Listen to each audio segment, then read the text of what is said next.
The dust swirled like golden specters in the blistering afternoon sun as Penelope Graves collapsed onto the parched earth, her tattered skirts pooling around her like faded flower petals. 3 days without food and precious little water had finally claimed the last of her strength. The wagon train had left her behind after the fever took her parents, fearing contagion more than they valued compassion. Now, as her cheek pressed against the hot dirt of the Texas territory, Penelope wondered if this desolate stretch of nowhere would be her final resting place. The rhythmic sound of hoofbeats seemed a hallucination, at first a cruel trick of her starving mind, but the vibration beneath her fingertips was undeniable. Summoning what little energy remained, she lifted her head, dust clinging to her cracked lips and tear-streaked face. A lone rider approached through the heat-rippled horizon. Tall in the saddle, his broad-shouldered silhouette cut a commanding figure against the vast emptiness of the prairie. As he drew closer, the details emerged: a weathered tan hat pulled low over his eyes, a blue shirt darkened with sweat, and a face burnished by years under the relentless western sun. "Miss," his voice carried across the distance between them, deep and wary. "You hurt." Penelope tried to respond, but her parched throat produced only a painful rasp. She managed to lift one trembling hand in a silent plea before it fell limply back to the ground. The stranger dismounted in one fluid motion, boots hitting the ground with purpose as he approached her with measured steps. He knelt beside her, and Penelope caught the scent of leather, horses, and something indefinably masculine. "Name's Adam Reeves," he said, reaching for his canteen. "Drink slow now." The water that touched her lips felt like salvation itself. Penelope sipped carefully as he supported her head with a calloused hand. She attempted, her voice barely audible. "Penelope Graves." His eyes, the color of a summer storm, assessed her condition with practiced efficiency. Without further words, he gathered her into his arms as though she weighed nothing, lifting her onto his chestnut stallion before mounting behind her. "Nearest town's 2 days' ride," he said, his breath warming her ear as his strong arms encircled her to take the reins. "But my ranch is just half a day east. That's where we're headed." As they rode away from what would have been her dusty grave, Penelope leaned back against the solid warmth of her rescuer, too weak to do anything but surrender to whatever fate awaited her. The steady rhythm of the horse beneath them and the secure presence of Adam Reeves at her back lulled her into a state between consciousness and dreams. "Stay with me now," he murmured when her head lolled against his shoulder. "Just a few more hours." And for the first time in days, Penelope felt something other than despair. In the arms of this stranger, riding toward an uncertain future, she felt the faintest stirring of hope. The Texas sun was beginning its descent when Adam Reeves's ranch came into view. To Penelope's weary eyes, the modest wooden structure with its attached barn seemed as grand as any eastern mansion. Smoke curled invitingly from the stone chimney, and a small corral stood to one side where several horses grazed contentedly. "Home," Adam said simply as he guided his stallion toward the cabin. Before they reached the front porch, the door swung open, and an older man with silver-streaked hair and a pronounced limp emerged. "Thought you'd be back yesterday," the man called, then stopped short at the sight of Penelope. "What have you found now, Adam?" "Found Miss Graves near dead on the trail," Adam replied, carefully dismounting while supporting Penelope. "Frank, get some broth going, and tell Maria we need her help." Frank disappeared inside without another word while Adam lifted Penelope from the saddle. The world spun around her as he carried her toward the cabin, her consciousness fading in and out with each step. The interior was simple but clean: a large main room with a stone fireplace, rough-hewn furniture, and the comforting sense of wood smoke and coffee. Adam carried her through to a small side room containing a narrow bed covered with a colorful quilt. "Maria will see to you," he said as he gently laid her down. "She's our cook and knows more about healing than any doctor I've met." As if summoned by his words, a plump woman with dark eyes and silver-streaked black hair bustled into the room, wiping her hands on her apron. "Dios mío, she is nothing but bones," Maria exclaimed, immediately taking charge. "Out, Adam, I will take care of her now." The last thing Penelope saw before exhaustion claimed her was Adam's tall figure reluctantly retreating from the doorway, concern etched in the lines of his sun-weathered face. When Penelope next opened her eyes, golden morning light was filtering through a small window. For a moment, disorientation gripped her, the unfamiliar ceiling, the strange bed, the lingering scent of herbs and broth. Then memory returned in fragments, the endless walking, the desperate thirst, the dust, and finally the cowboy who had appeared like a mirage. "Ah, you are awake." Maria stood in the doorway, a steaming cup in her hand. She approached the bed with a warm smile. "We wondered if you would sleep another day through." "Another day," Penelope's voice came out as a croak. You have slept since Adam brought you here yesterday afternoon." Maria helped her sit up, propping pillows behind her back. "Drink this, slowly." The broth was rich and savory, warming Penelope from the inside out. Each sip seemed to restore a measure of her strength. "Where am I exactly?" she asked when she had finished half the cup. "Circle R Ranch," Maria replied. "Adam's place, 30 miles east of Fort Griffin." She took the cup and set it aside. "And you, Nina, where do you come from?" "Adam said he found you alone on the trail." The question brought a flood of memories that Penelope wasn't ready to face. She swallowed hard against the sudden tightness in her throat. "I was traveling with a wagon train from Tennessee," she said finally. "My parents, there was sickness. They died 3 weeks ago." Maria crossed herself. "Lo siento, I am sorry for your loss." "The others feared the fever might spread. They gave me supplies and left me at the campsite with my parents' bodies." Penelope's voice trembled. "After I buried them, I tried to follow, but I got lost. The supplies ran out days ago." Maria's weathered hand covered hers. "You are safe now. Rest more. I will bring you something to eat later." Left alone, Penelope surveyed her surroundings with more attention. The room was small but comfortable, with a chest of drawers, a washstand, and a chair beside the bed. Her filthy traveling clothes were nowhere to be seen. Instead, she wore a clean cotton nightgown several sizes too large. A soft knock at the door interrupted her observations.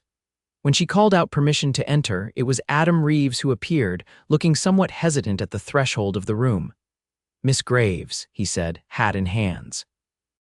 "Glad to see you awake." In the clear light of day, Penelope could better appreciate her rescuer. Adam Reeves was younger than she had first thought, perhaps 30, with features that spoke of both strength and kindness. His dark hair curled slightly where it brushed his collar, and the shadow of a beard darkened his jaw. "Mr. Reeves," she acknowledged, "I owe you my life." He shook his head dismissively. "Any decent man would have done the same." "Perhaps," she replied. "But it was you who found me, and for that I am eternally grateful." A hint of color touched his tanned cheeks. "Maria says you're from Tennessee, traveling with kin, my parents." The words caught in her throat. "They didn't survive the journey." Adam's expression softened with understanding. "I'm sorry to hear that. The trail west takes too many." Penelope nodded, fighting back tears. "The wagon train continued on. I was following, but—" "That's a hard choice they made," Adam said, his voice taking on an edge. "Leaving a young woman alone, they feared the fever. Still." He frowned. "Do you have family waiting somewhere? Anyone expecting you?" The question laid bare the terrible emptiness of her situation. "No, no one." Adam nodded slowly, as if coming to a decision.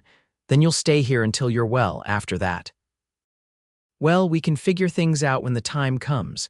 Before Penelope could respond, Maria appeared in the doorway. "Adam Reeves, this poor girl needs rest, not questions," she scolded. "Out. The cattle will not count themselves." With a sheepish smile that transformed his solemn face, Adam retreated. "Yes, madam. Miss Graves, I'll check on you later." As the door closed behind him, Penelope sank back against the pillows, overwhelmed by the kindness of these strangers who had taken her in without hesitation. For the first time since her parents' deaths, she allowed herself to hope that perhaps her story wasn't ending, but beginning anew. Over the next few days, Penelope's strength gradually returned under Maria's attentive care. The older woman brought her nourishing meals and helped her bathe and dress in clothing borrowed from Maria's niece, who had visited the previous summer. By the 4th day, Penelope was able to leave her room and join the household at the table for dinner. Besides Adam and Maria, there was Frank Sullivan, the ranch foreman with the silver-streaked hair and limp, and two younger men brothers named Tom and Ethan Miller who worked as hands on the ranch. "Miss Graves," Frank greeted her with a courteous nod. "Good to see you up and about." "Thank you," Penelope replied, suddenly self-conscious under the curious gazes of the Miller brothers. The simple blue dress she wore belonged to Maria's niece and was a bit short at the ankles, making her feel awkward and out of place. Adam, entering from outside, stopped short at the sight of her. For a moment, something flickered in his eyes, surprise, perhaps, or appreciation, before he composed his features into a polite smile. "Miss Graves," he said, hanging his hat on a peg by the door, "you're looking much improved." "Thanks to Maria's care," Penelope acknowledged, taking the seat Adam pulled out for her. Conversation flowed easily around the table, with the men discussing cattle, neighboring ranches, and the latest news from Fort Griffin. Penelope remained quiet, absorbing the dynamics of this makeshift family. Frank, she gathered, had been with Adam for many years and seemed to hold a position that was part employee, part advisor. The Miller brothers were newer additions, hired after the ranch had expanded its herd the previous year. And Adam was clearly respected by all, his quiet authority evident in how the others deferred to his opinions. There was something about him that intrigued Penelope, a depth of character, a hint of a past that had shaped him into the man he was now. "Miss Graves," Tom Miller said, breaking into her thoughts, "where were you headed before?" "Well, before Mr. Reeves found you," the question brought a hush to the table. Penelope set down her fork, aware of all eyes upon her. "California," she answered finally. "My father heard there were opportunities there. He sold our small farm in Tennessee after my mother's brother wrote about the possibilities out west." "That's a long journey for a family to make alone," Frank commented. "We weren't alone," Penelope explained. "We joined a wagon train in St. Louis. 23 wagons when we started." She paused, the memory of those hopeful early days bittersweet now. "But the trail, it took its toll. Accidents, illness, disagreements, some turned back, others." Her voice trailed off. "It's a hard country," Adam said quietly. "Harder still on those not born to it." His eyes met hers across the table, and in that moment Penelope felt he understood something of her loss, her displacement, in a way the others might not. "And now," Ethan Miller asked, "will you continue to California once you're recovered?" The question caught her off guard. In truth, she hadn't thought beyond survival these past few weeks. I don't know," she admitted. "I have no means to travel further, no family waiting." The reality of her situation settled over her like a heavy blanket. "I suppose I'll need to find work somewhere nearby." "There's no rush to decide," Adam interjected. "You're welcome to stay here while you consider your options." "I couldn't impose, it's no imposition," he said firmly. "The ranch is doing well enough. One more mouth to feed won't break us." Maria nodded approvingly. "And I could use help with the house. These men, they track in more dirt than the cattle," Frank chuckled. "She's not wrong about that." Penelope looked around at these kind faces, strangers days ago, now offering her sanctuary when she had nothing and no one. Gratitude welled up, threatening to overwhelm her. "Thank you," she said simply. "I'll earn my keep, I promise." Adam's expression softened. "I'm sure you will, Miss Graves, now who wants more of Maria's apple pie?" As the conversation turned to lighter topics, Penelope caught Adam watching her when he thought she wasn't looking. There was something in his gaze that sent a flutter through her chest, something she wasn't ready to examine too closely. For now, she would focus on regaining her strength and finding her place in this new, unexpected chapter of her life. Later that evening, unable to sleep despite her physical weariness, Penelope slipped outside to sit on the porch steps. The Texas night spread before her, vast and star-filled, so different from the dense forests of Tennessee where the sky was visible only in patches between tall trees. The sound of the door opening behind her made her turn. Adam stood in the doorway, a blanket in his hands. "Nights get cool," he said, offering it to her, "even in summer." "Thank you." She accepted the blanket, wrapping it around her shoulders as he settled beside her on the step, leaving a respectful distance between them. For a while they sat in companionable silence, listening to the night sounds, distant coyotes, the the soft nickering of horses in the corral, the whisper of breeze through the scrub oak. "My first night in Texas," Adam said finally. "I couldn't sleep for the vastness of it all. Felt like I might just float away into that big sky." Penelope glanced at him, surprised by the personal disclosure. "You're not from here originally," he shook his head. "Boston. My father was in shipping, had plans for me to join the family business." A wry smile curved his lips. "I had other ideas. What brought you west? Restlessness, I suppose, a desire to build something of my own." He leaned forward, resting his forearms on his knees. "Came out after the war, worked cattle drives, saved my pay. Bought this land 6 years ago when it was nothing but brush and promise." "You've built something remarkable," Penelope said sincerely. "This ranch, this home." Adam's gaze remained fixed on the distant horizon. "It's a good life, hard but good." He paused. "What about you?" "What was your life like before the wagon train?" Penelope pulled the blanket tighter, finding comfort in its weight. "Simple. My father farmed tobacco mainly. My mother taught at the local school before she married. I helped with both the farm and teaching the younger children." The memories ached like a physical wound. "We weren't wealthy, but we were comfortable enough. You miss it," Adam observed quietly. "Every day," she admitted, "though it's the people I miss more than the place." He nodded, understanding. Loss has a way of changing how we see the world. Something in his tone made her wonder. "Have you lost family too?" Adam was silent for so long that Penelope thought he might not answer. When he did, his voice was low and controlled. "My younger brother, William, at Gettysburg. The war had touched everyone, it seemed. I'm sorry." "He was always the better of us," Adam continued, as if needing to speak of him now that he'd opened the door to memory. "Kinder, more thoughtful. When he enlisted, I followed not out of patriotism, but to watch over him." His laugh held no humor. "Fat lot of good I did." Penelope hesitated, then placed her hand lightly on his arm. "You were there with him. That would have mattered to him." Adam's gaze dropped to her hand, then lifted to her face. In the moonlight, his eyes were shadowed, unreadable. "Perhaps." The moment stretched between them, fragile and charged with something Penelope couldn't quite name. Then Adam straightened, breaking the connection. "It's late," he said, standing, "and you're still recovering. You should rest." Penelope rose as well, suddenly aware of the impropriety of their situation alone together in the darkness, sharing confidences as though they were old friends rather than virtual strangers. "Yes, of course." She folded the blanket, handing it back to him. "Thank you for the company, Mr. Reeves."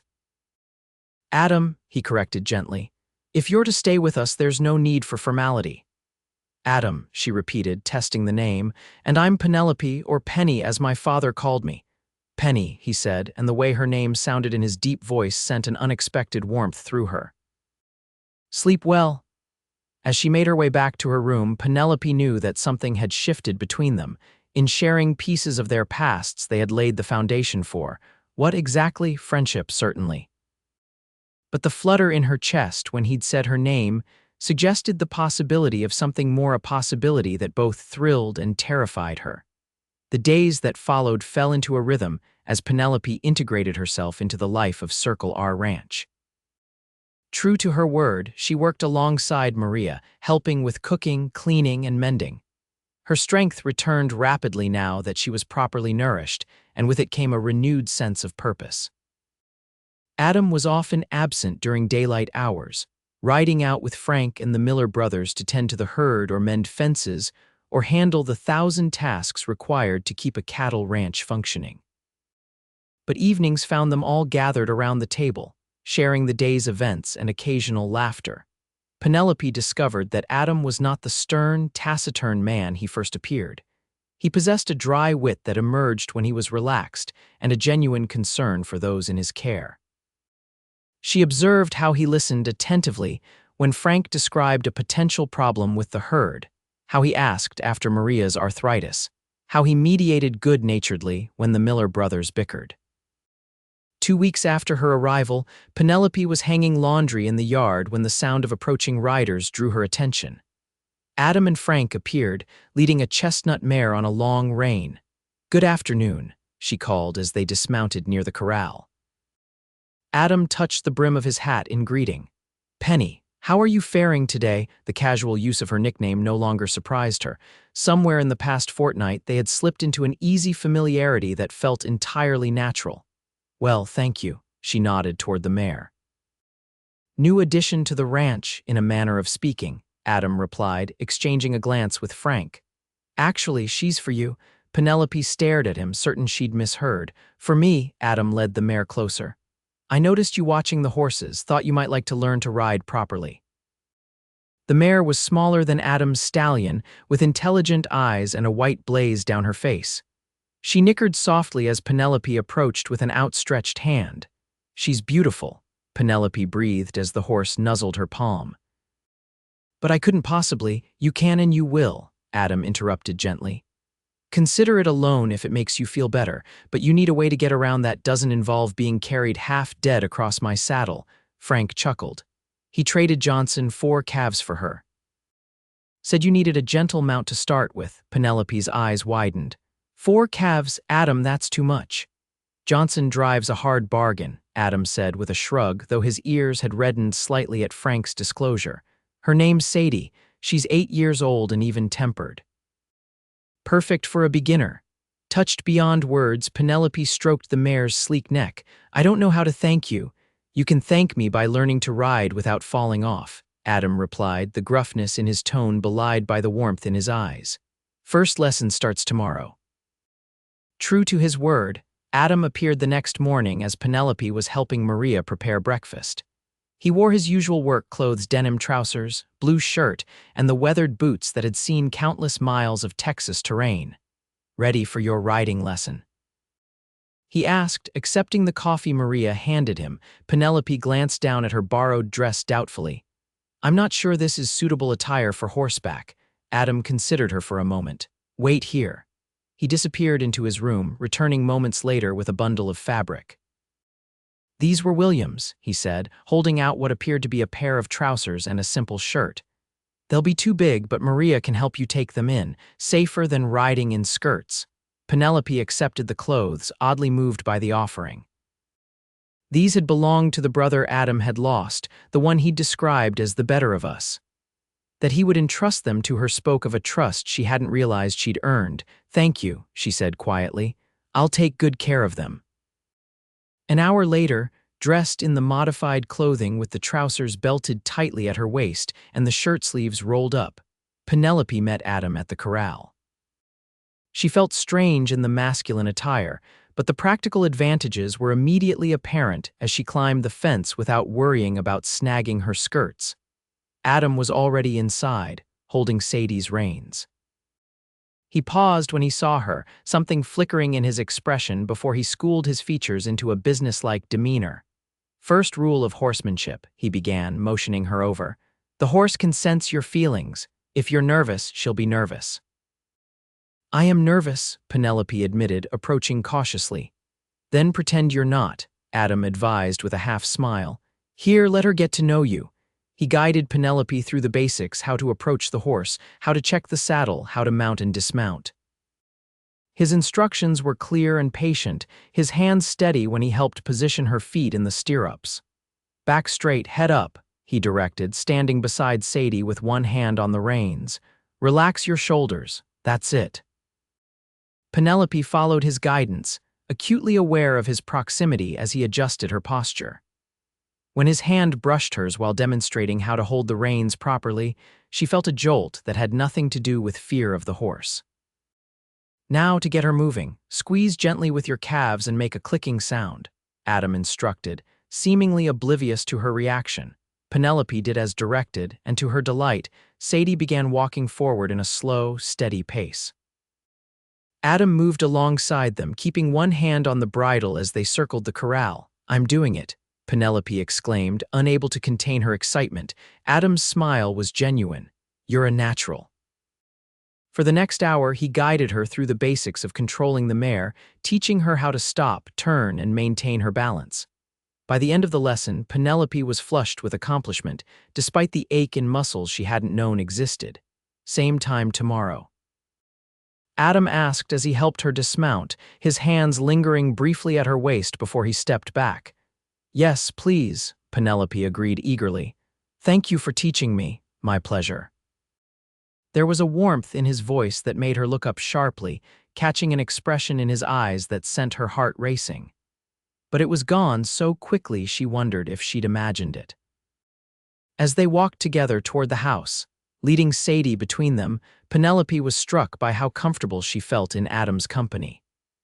The awkwardness that had marked their early interactions had given way to an easy camaraderie built on mutual respect and, increasingly, genuine affection. "Adam," she ventured after a moment, "may I ask you something?" He glanced at her, curiosity in his gaze. "Of course. Why did you stop that day when you found me, I mean?" The question had been on her mind for weeks. Most travelers would have ridden past, assuming I was already dead. Adam was quiet for a long moment, his attention seemingly focused on Sadie's lead rope.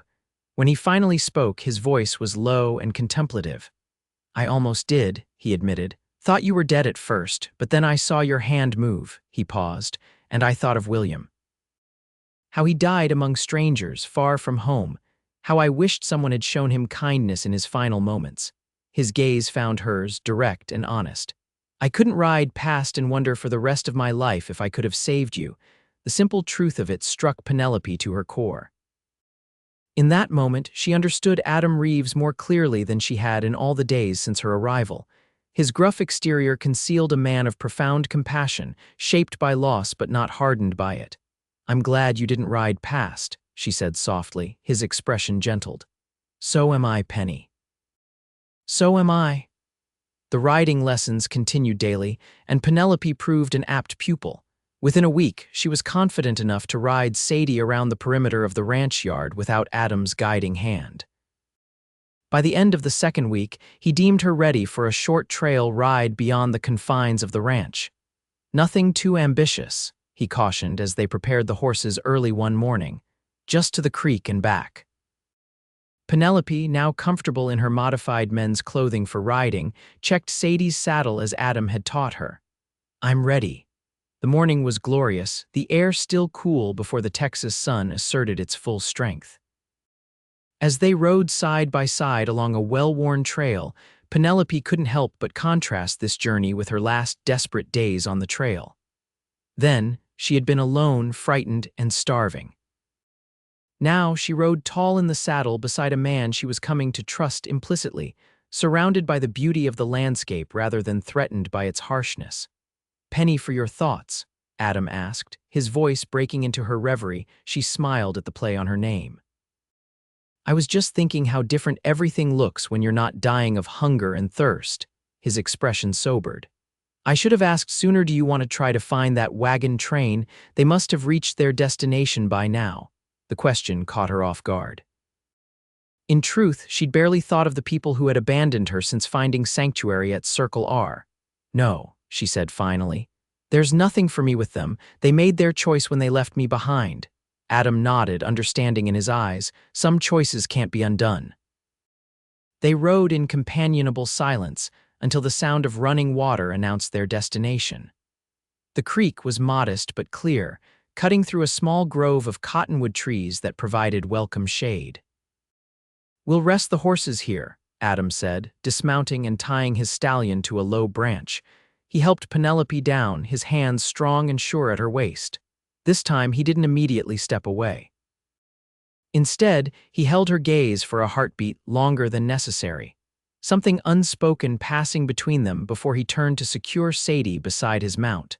Penelope followed him to the creek bank, where they sat on sun-warmed rocks while the horses drank their fill. The intimacy of the moment, just the two of them in this peaceful setting, made her acutely aware of him in a way she hadn't allowed herself to be before. "Tell me about Boston," she said, partly to distract herself from the unfamiliar fluttering in her stomach. "What was it like growing up there?" Adam leaned back on his elbows, squinting slightly against the dappled sunlight filtering through the trees. "Confined," he answered after a moment's consideration, "everything measured and proper. My father's house was on Beacon Hill, all polished wood and heavy drapes and servants who moved like ghosts." "It sounds grand," Penelope remarked, trying to imagine such formality. "It was suffocating," Adam corrected without rancor. "My father had my life planned from the cradle." The right schools, the right clubs, the right marriage to the right sort of girl from the right sort of family. He shook his head. William thrived in it. I felt like I was drowning. Is that why you came west after the war, to escape that life? Partly. Adam picked up a small stone and tossed it into the creek, watching the ripples spread. But also because there was nothing left for me there. William was gone. My mother had died years before. My father, he hesitated. Let's just say he made it clear that a son who chose the frontier over the family business was no son at all. Penelope's heart ached for him. You've never been back. Once, to settle some business after my father passed 3 years ago. I stayed exactly as long as necessary, then returned here. He gestured to the land around them. This is home now. The conviction in his voice stirred something in Penelope. Since her parents' deaths, she had felt adrift, rootless. The idea of finding a place that felt like home again seemed both desperately desirable and frighteningly elusive. What about you? Adam asked, turning the conversation away from himself. Did you always want to go west? Penelope shook her head. That was my father's dream more than mine. After my mother died of influenza 2 winters ago, he seemed to need a fresh start. She traced patterns in the sandy soil beside her rock. I would have been content to stay in Tennessee, but he was all I had left. Where he went, I went. And now, Adam's question was gentle but direct. What do you want, Penny? It was a question she'd been avoiding, even in the privacy of her own thoughts. What did she want? Security, certainly. Purpose. Perhaps someday a family of her own, but beyond those broad strokes, her future remained a blank canvas. I'm not sure yet, she answered honestly. For now, I'm grateful to have a safe place while I figure it out. Adam nodded, his expression thoughtful. Circle R can be that place for as long as you need. The sincerity in his voice wrapped around her like a blanket, warm and reassuring. In that moment, Penelope realized with startling clarity that her feelings for Adam Reeves had grown far beyond gratitude or friendship. The knowledge was both exhilarating and terrifying. We should head back, Adam said, rising and offering her his hand. Maria will have dinner waiting. As Penelope placed her hand in his, allowing him to pull her to her feet, she wondered if he could feel the rapid beating of her heart, or if he had any inkling of the effect his simple touch had on her. But his face revealed nothing as he helped her mount Sadie, and soon they were riding back toward the ranch, the moment of connection seemingly past. Yet something had changed. Penelope was certain of it. She just wasn't sure what it meant or what would come of it. The summer days stretched long and hot as July gave way to August. Penelope's riding improved to the point where she could accompany Adam or Frank on short errands around the ranch property. She took pride in making herself useful not just with household tasks alongside Maria, but increasingly with ranch matters as well. She learned to help with the record-keeping, writing in Adam's ledger with her neat hand when he dictated figures about cattle sales and supply purchases. One particularly sweltering afternoon, Penelope sat at the kitchen table, sleeves rolled up as she carefully mended one of Adam's shirts. Maria had gone to visit her sister in the neighboring settlement, leaving Penelope in charge of the household for 2 days. The sound of horses approaching drew her attention. Through the window, she saw Adam and the Miller brothers returning earlier than expected.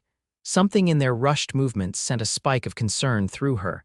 She met them at the door, immediately noting the grim set of Adam's jaw. "What's happened, rustlers?" he said tersely, removing his hat and wiping sweat from his brow. "They've taken at least 30 head from the north pasture." The Miller brothers moved past them, heading for the water barrel to quench their thirst. "When?" Penelope asked, stepping aside to let Adam enter. "Sometime last night. We found the cut fence this morning." He poured himself a cup of water from the pitcher on the table, downing it in one long swallow. "Frank's staying with what's left of the herd. I need to get supplies and head out after them." "Is that wise?" Concern colored her voice. "Shouldn't you notify the sheriff?" Adam's expression hardened. "Sheriff Bradley is 3 days' ride away. By then, those cattle will be across the Red River and gone for good." "At least take Tom and Ethan with you," Penelope urged. He shook his head. "Need them here to protect what's left. Rustlers often hit twice, take some cattle, then return for more once the ranchers gone chasing after the first group." Then I'll go with you, Penelope said, the words surprising her as much as they clearly surprised Adam. His eyebrows rose. That's out of the question. Why, I can ride well enough now, I won't slow you down. It's too dangerous, Adam insisted, his tone brooking no argument. These men are armed and desperate, I won't risk your safety. Penelope crossed her arms, matching his stubborn stance. And I won't sit here wondering if you're lying dead in a gulch somewhere because you were too proud to accept help. For a tense moment, they stared at each other, neither willing to back down. Then, unexpectedly, Adam's expression softened. You're worried about me, he said, something like wonder in his voice. Of course I am, Penelope replied, her cheeks warming. You matter to me. The simple admission hung in the air between them, weighted with implications neither was quite ready to address. Adam reached out, his calloused fingers gentle against her cheek in a touch so brief she might have imagined it. And you matter to me, Penny, which is why you're staying here where it's safe. Before she could argue further, he turned away, calling to the Miller brothers. Ethan, Tom, I need supplies packed. Ammunition, food for 3 days, medical kit. Defeated for the moment, Penelope retreated to the kitchen to prepare food for Adam's journey. As she wrapped biscuits and jerky in a clean cloth, her mind raced with worry. The frontier was unforgiving to those who rode alone, even someone as capable as Adam. When he was ready to depart less than an hour later, Penelope met him at the door with the food bundle and a small packet wrapped in oilcloth. Bandages and Maria's healing salve, she explained when he raised a questioning eyebrow, just in case. Adam tucked both into his saddlebags. I'll be back in 3 days, 4 at most, he said. If I haven't returned by then, you'll return, Penelope interrupted, unwilling to consider the alternative. Just be careful, Adam, please. His expression softened as he looked down at her, something unreadable flickering in his eyes. For a heartbeat, she thought he might say more, might finally give voice to whatever had been growing between them these past weeks. Instead, he simply nodded. Take care of things while I'm gone, he said, mounting his stallion with practiced ease. And Penny, stay close to the house. With that, he rode away, a solitary figure against the vast Texas landscape. Penelope watched until he disappeared from view, a premonition of loss settling in her chest like a physical weight. The next 2 days crawled by with excruciating slowness. Penelope threw herself into work, helping Tom and Ethan with chores around the ranch while keeping up with her usual household duties. Nights were the worst, as she lay awake listening for the sound of approaching hoofbeats, imagining Adam confronting armed rustlers alone in some remote canyon. On the afternoon of the 3rd day, Maria returned from her sister's home, clucking with disapproval when she learned of Adam's solo pursuit. That man, she muttered as she unpacked her small bag, too proud for his own good. He wanted to protect the ranch, Penelope defended, though she shared Maria's sentiment. And who protects him? Maria countered, her dark eyes knowing as they studied Penelope's face. You care for him, yes. The directness of the question caught Penelope off guard. Of course I care. He saved my life. Maria's expression softened. That is not what I mean, Nina, and you know it. Penelope busied herself with folding linens, avoiding the older woman's perceptive gaze. It doesn't matter what I feel. Adam sees me as a responsibility, nothing more. Men can be blind to what is right before them, Maria said with a snort. But Adam is not a fool, merely cautious with his heart. She patted Penelope's hand. Have patience. Before Penelope could respond, the sound of approaching riders cut through the afternoon quiet. Heart leaping, she rushed to the door, Maria close behind. 3 men on horseback approached the ranch house, but none was Adam. As they drew closer, Penelope recognized Sheriff Bradley, his silver star catching the sunlight, accompanied by 2 deputies. Fear clutched at her throat as she stepped onto the porch. Sheriff, Bradley reined in his mount, touching his hat in greeting. Miss Graves, I presume. I'm Sheriff Isaiah Bradley from Fort Griffin. Is it Adam? Penelope asked, unable to mask her dread. Has something happened? The sheriff's weathered face gave nothing away. We received word about rustled cattle from Circle R, thought we'd ride out to investigate. Adam went after them 3 days ago, Penelope explained, relief mingling with renewed concern. Alone. Bradley exchanged glances with his deputies. "Which direction?" "North, toward the Red River," Tom Miller supplied, joining them on the porch. "Following tracks from the north pasture," the sheriff nodded grimly. "We picked up a gang of rustlers yesterday near Thornton Creek, 3 men, all shot up pretty bad. Had Circle R brands on the cattle with them." "And Adam?" Penelope pressed, her hands clenched tightly at her sides. "Did you see Adam Reeves?" "No, madam," Bradley replied. "No sign of him. That's partly why we rode out here to see if he'd returned." Maria murmured a prayer in Spanish, crossing herself.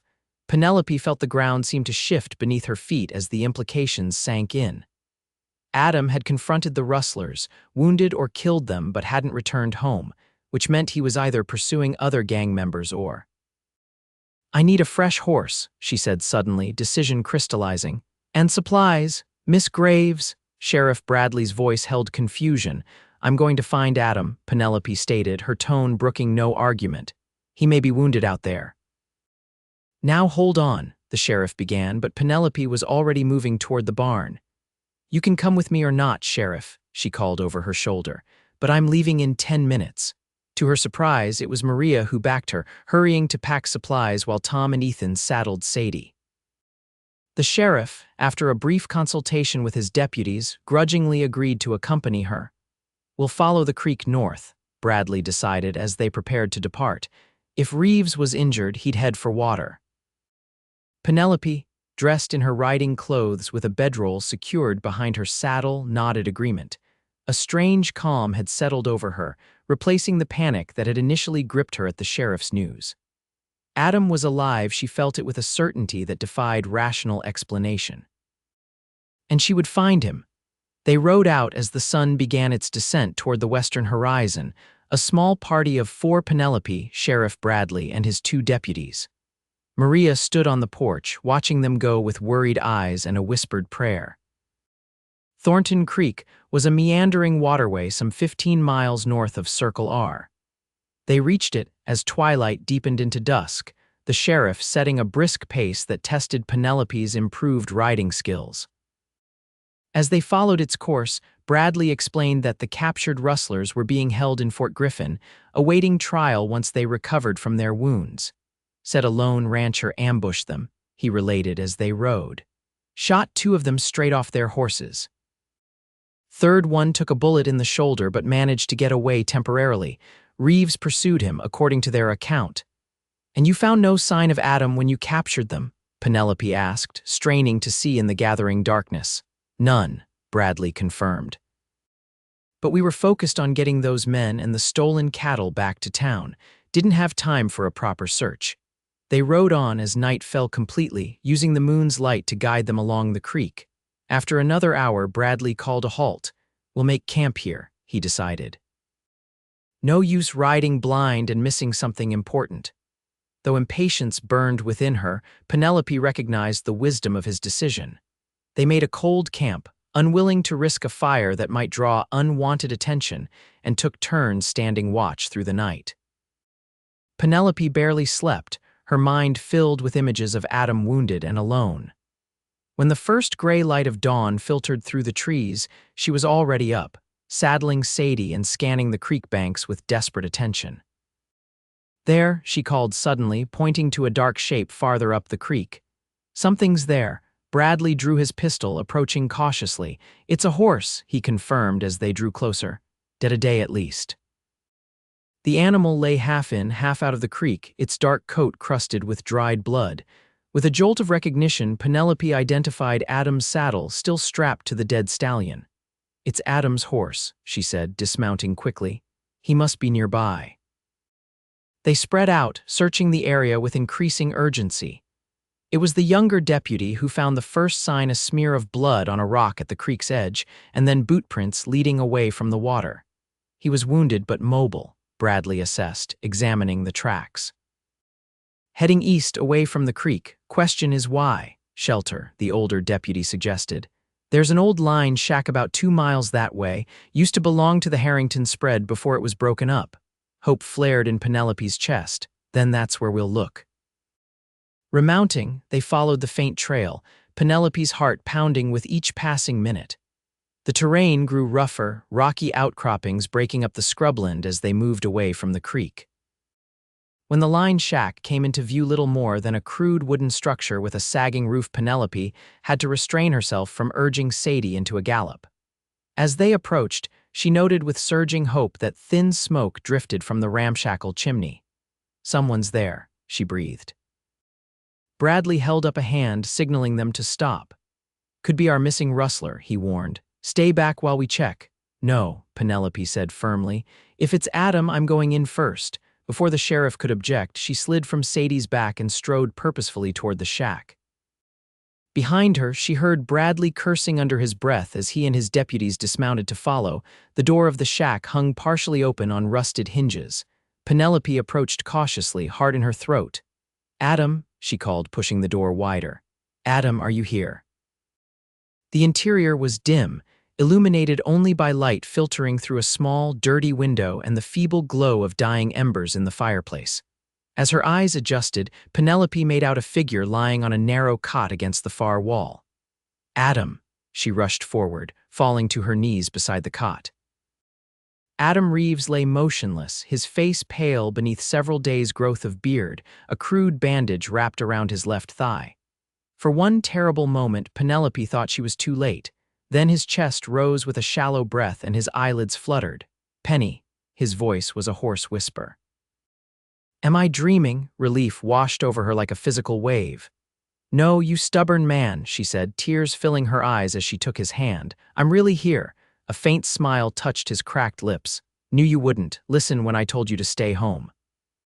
Sheriff Bradley appeared at her side, assessing Adam's condition with practiced eyes. "Gunshot wound to the thigh," he noted.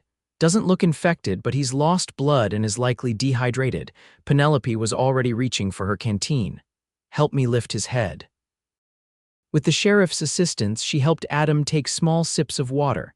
His hand, when it brushed hers, felt alarmingly hot. "The rustlers?" Adam asked, looking at Bradley. "Got him," the sheriff confirmed.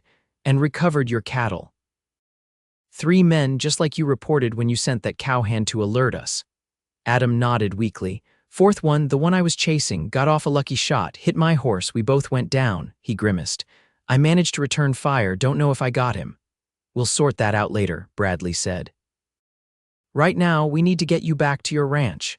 "Can you fashion a travois?" Penelope asked the deputies. "We need to move him carefully." While the men set to work creating a makeshift stretcher using branches and blankets, Penelope tended to Adam. She unwrapped his crude bandage, relieved to find that while the bullet wound was serious, it showed no signs of the deadly infection that claimed so many in similar circumstances. "You've been lucky," she told him as she cleaned the wound with water and applied fresh bandages from her supplies. "Found me," Adam murmured, his fever-bright eyes fixed on her face. "Knew you would." Penelope paused, her hands stilling on the bandage. "You did." A ghost of his familiar half-smile touched his lips. "Stubborn woman, wouldn't leave me to die out here." "Never," she agreed, her voice catching. On impulse, she leaned forward and pressed her lips to his forehead, alarmed at the heat radiating from his skin. "Rest now, we'll have you home soon." The journey back to Circle R was slow and painstaking.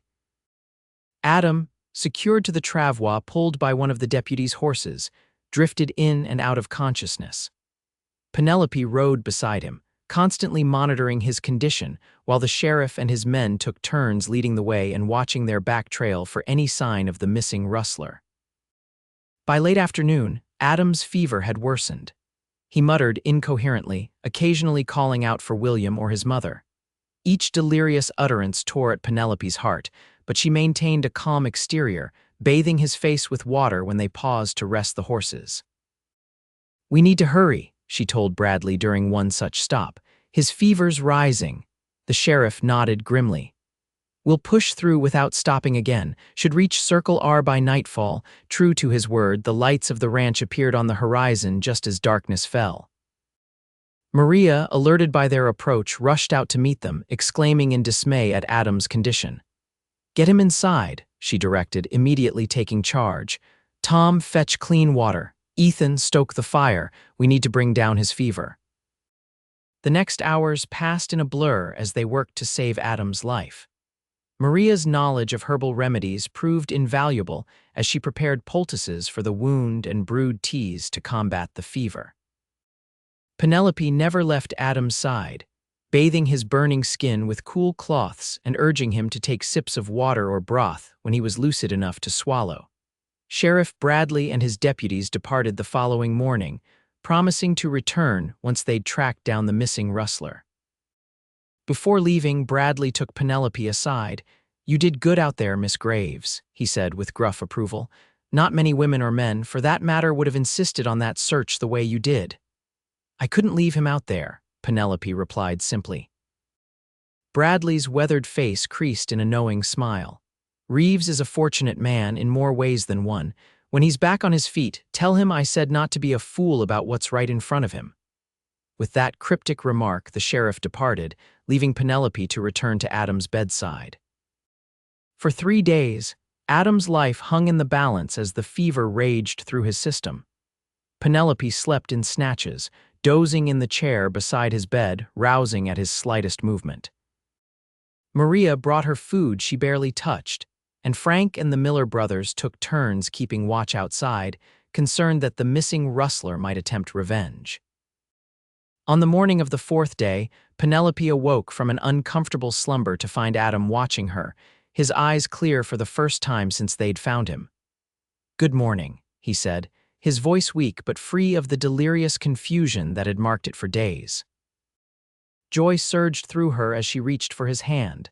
"Your fever's broken." "Thanks to you," Adam replied, his fingers tightening around hers. "Frank told me what you did, how you insisted on searching for me, how you found me."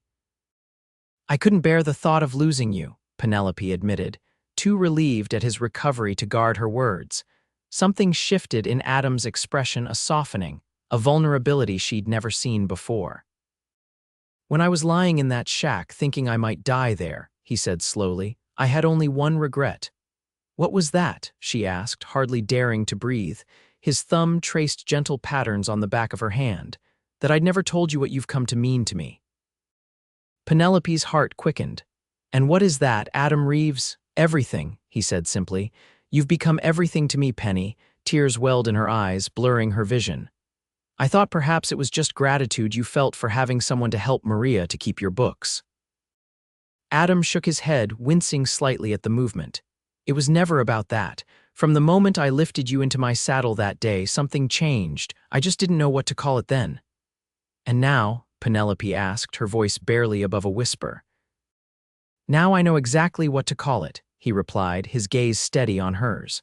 "Love, Penny, I love you." The simple declaration broke something loose inside her, a dam of emotion she'd held back for weeks. "I love you too," she confessed, tears flowing freely now. "So much that it frightens me sometimes." Adam's free hand reached up to brush away her tears. "Don't be frightened. We've both lost too much to fear love when we're fortunate enough to find it." Penelope leaned into his touch, closing her eyes briefly. "When I thought I might lose you." "You didn't," he interrupted gently. "And you won't. I plan to stay right here with you for a very long time." His meaning was clear, but Penelope needed to hear the words. "Are you asking me to stay, Adam, permanently?" A slow smile spread across his face, transforming it despite the pallor of recent illness. "I'm asking for much more than that, Penelope Graves. If you'll have me, I'm asking you to be my wife." Joy bubbled up within her, bright and effervescent. "Yes," she said without hesitation. "Yes, I'll marry you, Adam Reeves." He tugged gently on her hand, drawing her closer until their faces were inches apart. "Seal it with a kiss," he suggested, his eyes twinkling with a hint of his old mischief. Penelope laughed through her tears, then leaned forward to press her lips to his in a kiss that held all the promise of their future together, a future neither of them could have imagined when fate first brought them together on a dusty Texas trail. 3 weeks later, Penelope stood on the porch of Circle R Ranch, watching as Adam tested his healing leg with a careful walk to the corral and back. His recovery had been steady once the fever broke, though Maria continued to fuss over him like a mother hen, muttering in Spanish whenever she thought he was pushing himself too hard. The ranch had settled back into its rhythm after the excitement of the rustler incident. Sheriff Bradley had returned once to report that the fourth rustler had been found dead from a gunshot, wound not far from where Adam's horse had fallen, confirmation that Adam's final shot had found its mark. Now, as September brought the first hints of cooler weather, Penelope found herself reflecting on the extraordinary journey that had brought her to this place. 4 months ago, she had been on the verge of death, abandoned and alone. Today, she stood on the porch of what would soon be her home by marriage, watching the man she loved regain his strength day by day. Adam looked up, catching her eye, and smiled in a way that still made her heart skip a beat. He walked toward her with only the slightest hint of a limp, his recovery progressing faster than even Maria had expected. "What are you thinking about, looking so serious?" he asked as he joined her on the porch. "How much has changed?" Penelope replied honestly. "How close I came to never experiencing any of this." Adam's arm slipped around her waist, drawing her against his side. "Better to think about what lies ahead than what might have been. And what does lie ahead, Mr. Reeves?" she asked, tilting her face up to his. "Well, Mrs. Soon-to-be Reeves," he began, his tone light but his eyes serious. "First, there's our wedding next week.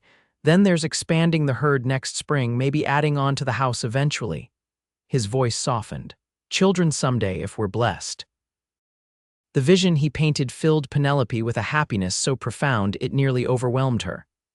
"It sounds perfect," she whispered. "It won't always be," Adam cautioned, ever practical. "The frontier is unforgiving, even in the best of times. There will be hard years, drought, maybe more rustlers. But we'll face it together," Penelope finished for him. "Together," Adam agreed, bending to brush his lips against hers. "That makes all the difference." The sound of approaching riders interrupted their moment of intimacy. Frank appeared from the barn, rifle in hand, until he recognized the visitors. "It's Bradley," he called to Adam, "and looks like he's brought company." Sheriff Bradley rode into the yard accompanied by 2 well-dressed strangers, a man and a woman, both middle-aged and mounted on quality horses that spoke of wealth. Adam stepped forward as the party dismounted, keeping Penelope at his side. "Sheriff," he greeted, "wasn't expecting you back so soon."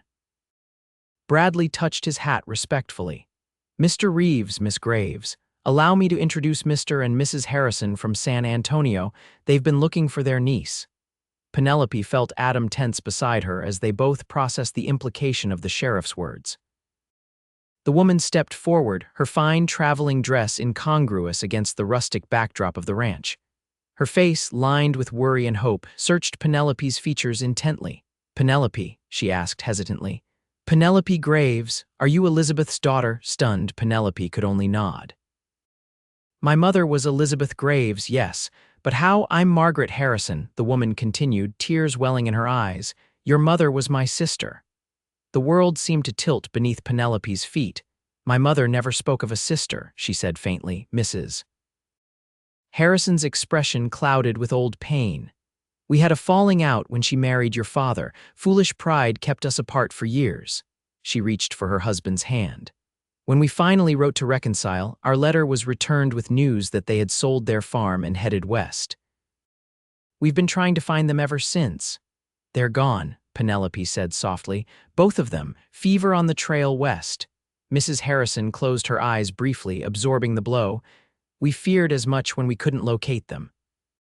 But then we heard rumors of a young woman named Graves who had been found near Fort Griffin." Sheriff Bradley cleared his throat. "Word gets around in these parts."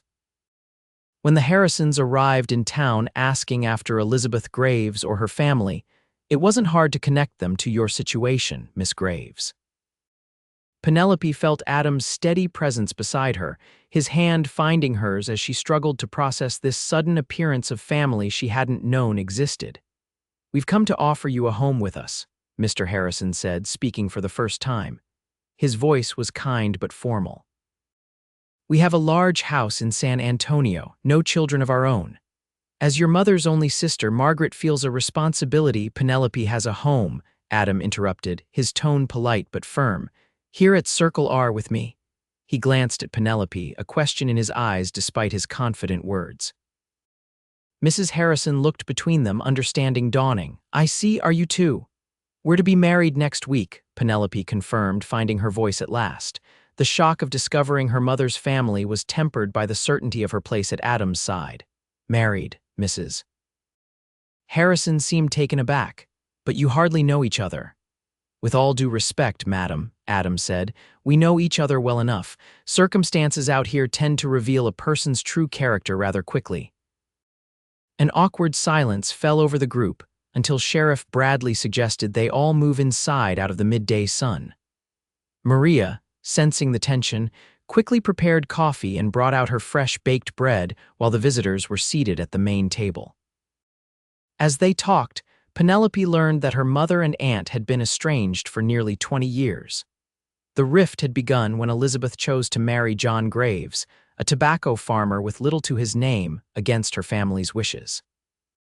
Pride on both sides had deepened the wound until it seemed irreparable. It was only after the Harrisons lost their only son to the same war that claimed Adam's brother that Margaret had reached out to Elizabeth, seeking reconciliation. "Too late, Mrs. Harrison said sadly, turning her coffee cup in her hands. "Always too late."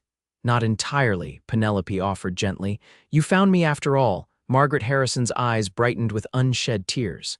"Yes, we found you, and I see so much of Elizabeth in you." She hesitated, glancing at Adam. "Are you certain about your decision? You would want for nothing in San Antonio." Before Penelope could respond, Adam spoke. "Mrs. Harrison, I understand your desire to connect with your niece. You're welcome at Circle R anytime for as long as you wish to stay. But Penelope isn't a lost child in need of rescue." His gaze met Penelope's, filled with love and respect. "She's a remarkable woman who has faced hardship with more courage than most men I know, and if she'll still have me, she'll be my wife in a week's time." Penelope felt a surge of love for this man who saw her not as someone to be protected or pitied, but as an equal partner. "My place is here," she said with quiet conviction, addressing her newfound relatives. "But I would very much like to know my mother's family." "Perhaps you could stay for the wedding." The tension in the room eased visibly.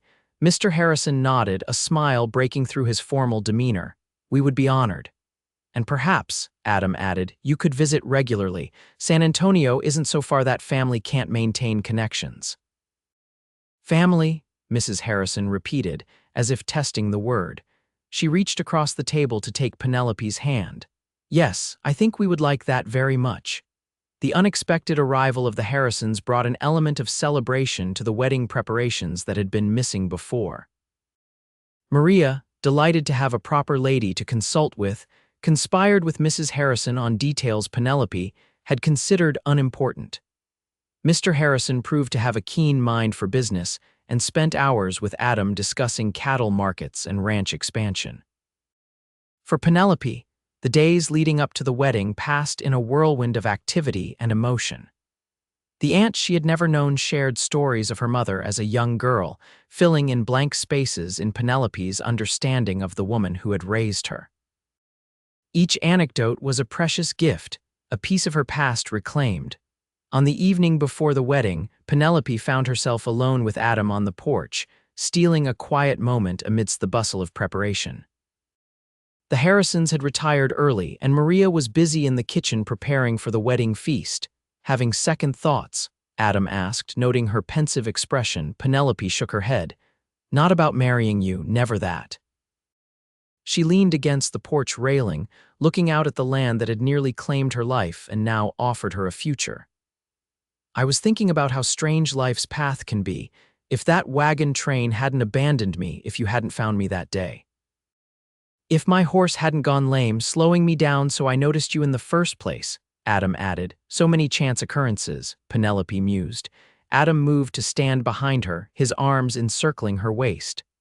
"I don't believe it was chance," he said, his breath warm against her ear. "Some things are meant to be, Penny. We were meant to find each other."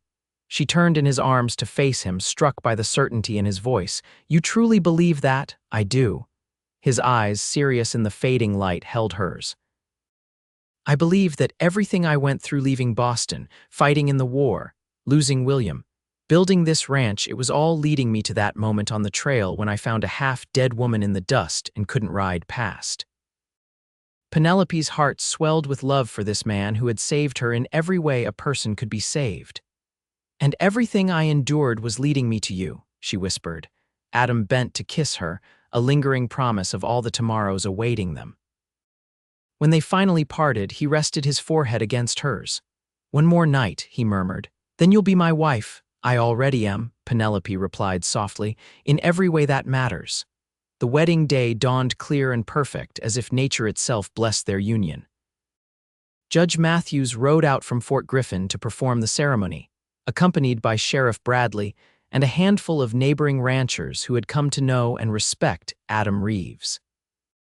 Maria had transformed the main room of the ranch house, draping fresh-cut wildflowers over every surface and polishing the rough-hewn furniture until it gleamed. The Harrisons had contributed their own touches, a fine tablecloth for the wedding feast and, most precious of all, a delicate cameo that had belonged to Penelope's mother, now pinned to the bride's dress as something borrowed and something old. The dress itself was simple, a cream-colored gown Maria had helped her sew from fabric purchased in Fort Griffin. But when Penelope emerged from her room, Adam's expression told her she had never looked more beautiful. "Ready?" he asked, offering his arm. Penelope placed her hand in the crook of his elbow. "More than ready." The ceremony was brief but heartfelt, the small gathering of friends and newfound family bearing witness as Penelope and Adam exchanged vows beneath the Texas sky. When the judge pronounced them husband and wife, Adam kissed her with a tenderness that brought tears to her eyes. "Mrs. Reeves," he whispered against her lips. "Mr. Reeves," she returned with a smile that held all her love. The celebration that followed was joyous, a blend of frontier practicality and touches of civilization brought by the Harrisons' presence. There was music from Tom Miller's fiddle, dancing in the yard as the sun set, and enough food to satisfy even the hungriest ranch hand. As evening deepened into night and the guests began to depart, Penelope found herself standing with her aunt near the corral, watching Adam in conversation with Mr. Harrison and Sheriff Bradley. "He's a good man," Margaret Harrison said, following Penelope's gaze. "Not what I imagined for Elizabeth's daughter, but a good man nonetheless." "The best man I've ever known," Penelope agreed. "I hope you can visit often, both of you." Margaret squeezed her hand. "Wild horses couldn't keep us away now that we've found you." She hesitated, then added, "Your mother would be happy, I think. She always valued love over convention." The simple statement healed something in Penelope's heart, a lingering worry that her parents might not have approved of her choice. "Thank you for saying that," she said softly. Later that night, alone with Adam in what was now their bedroom, Penelope reflected on the extraordinary journey that had brought her to this moment. From the brink of death to the threshold of a new life, she had traversed a path none could have predicted. "What are you thinking?" Adam asked, drawing her into his arms. "That I'm the luckiest woman alive," she answered honestly. "To have found you, to be here now." His eyes darkened with emotion as he gazed down at her. "I'm the lucky one, Penny. When I lifted you into my saddle that day, I had no idea I was bringing home the woman who would change my life. For the better, I hope," she teased gently. "In every way possible," he assured her, bending to claim her lips in a kiss that sealed their bond as husband and wife. And as they began their life together beneath the wide Texas sky, Penelope knew with absolute certainty that her story, their story, was just beginning. The trail ahead might hold challenges and hardships, but they would face them together, their love forged in the crucible of adversity and stronger for the testing.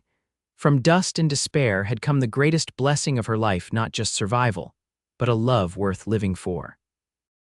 Epilogue: 5 years later, the sound of childish laughter rang across the yard of Circle R Ranch as Penelope Reeves watched her 3-year-old daughter, Elizabeth, chase a butterfly with determined concentration.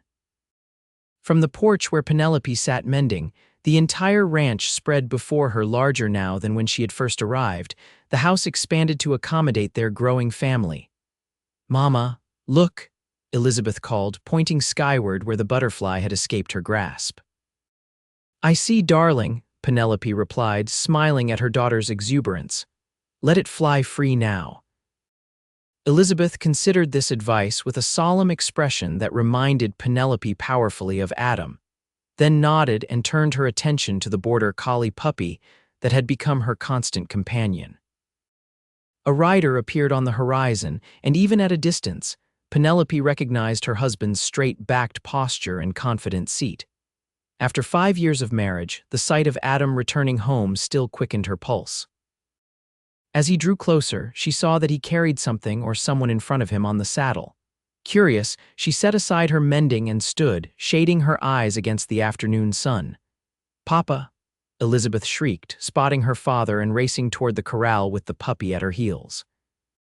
Adam reined in his horse, a grin spreading across his weathered face as he dismounted carefully, mindful of his small passenger, a boy of perhaps 7 or 8, thin and wide-eyed.